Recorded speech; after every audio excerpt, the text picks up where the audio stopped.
अस्सलाम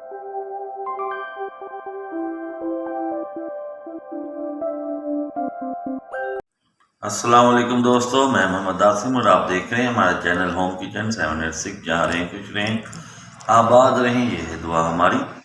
वादे के मुताबिक एक और जो है सूप की रेसिपी लेकर आपकी खिदमत में हाजिर हुआ हूँ। बहुत सिंपल है और बहुत ही जल्दी बनने वाली जो है ये रेसिपी है।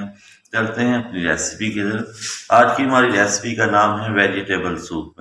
वेजिटेबल ले लेनी है, हमने शिमला मिर्च ली है, इसके अलावा बंद गोभी 1 प्याली और आधी प्याली गाजर, ऐसे आपने इसको जूलियन कट कर लेना है। और उसके अलावा इसमें हम चिकन पाउडर का इस्तेमाल करेंगे, कॉर्नफ्लोर, काली मिर्च और सिरका। बिस्मिल्लाह।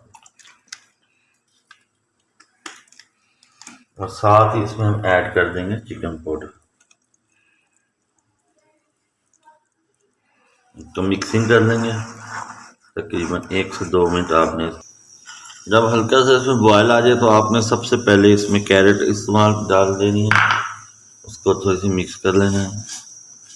और फिर आपने इसमें ऐड करनी है शिमला मिर्च। शिमला मिर्च आपने जो है बिल्कुल ही कम इस्तेमाल करनी है, क्योंकि इसका जो होता है टेस्ट बहुत ज़्यादा आता है, इसलिए आपने इसमें बहुत ज़्यादा कम इस्तेमाल करनी है। तो आपने तकरीबन 2 से 3 मिनट पका लेना है। ये देखें व्यूअर्स, अब ये देखें हमारा जो है वेजिटेबल तकरीब सॉफ्ट हो गई हैं और थोड़ी सी गल भी गई हैं। अब हम इसमें ऐड करेंगे कॉर्नफ्लोर। कॉर्नफ्लोर का वही तरीका, आपने 2 चम्मच लिए थे, बड़े चम्मच खाने वाले जो वो लिए, और इसको इतना सा पानी में आपने मिक्सिंग कर देनी है। देखें बहुत सिंपल सा जो है सूप है, ये रेसिपी है। तो अगर आप इसमें कॉर्नफ्लोर ना ऐड करें तो ये आपका डाइट सूप में भी शुमार हो जाता है।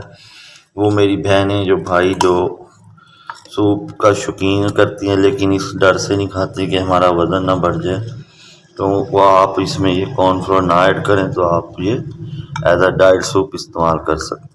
और एंटी क्लॉकवाइज आपने जो है इसमें कॉर्नफ्लोर ऐड करना है हल्का हल्का। बिस्मिल्लाह। एक दफ़ा ही नहीं आपने सारा डाल देना, थोड़ी देर डाल के आपने देखना है कि हमें जो है रिक्वायर्ड थिकनेस मिली है। अगर मिल जाए तो ओके, अगर ना मिले तो फिर आप थोड़ा सा इसमें ऐड कर दें। और ये देखें अब चम्मच हिला रहा हूँ और हमारा जो है सूप गाढ़ा होना शुरू हो गया। इसमें ऐड कर देनी है तकरीबन 2 चुटकी आपने इसमें काली मिर्च इस्तेमाल करनी है। अब से ये आपने सबसे एंड में डालनी है, ठीक है। ये देखें फिनिशिंग कर देनी एंड पे। ये हमारे पास फासले थे लीव, वो आपने इसमें डाल देने। तो दोस्तों उम्मीद है आपको हमारी वीडियो बहुत अच्छी लगी होगी। ये झटपट बनने वाला सूप है, घर में ज़रूर ट्राई कीजिएगा, अपना फीडबैक दीजिएगा, दोस्तों के साथ शेयर कीजिएगा। इंशाल्लाह बहुत जल्द एक अच्छी और यूनिक मज़ीद जो सूप की रेसिपी के साथ हाज़िर होंगे। जब तक के लिए मैं इजाज़त दीजिए, वस्सलाम।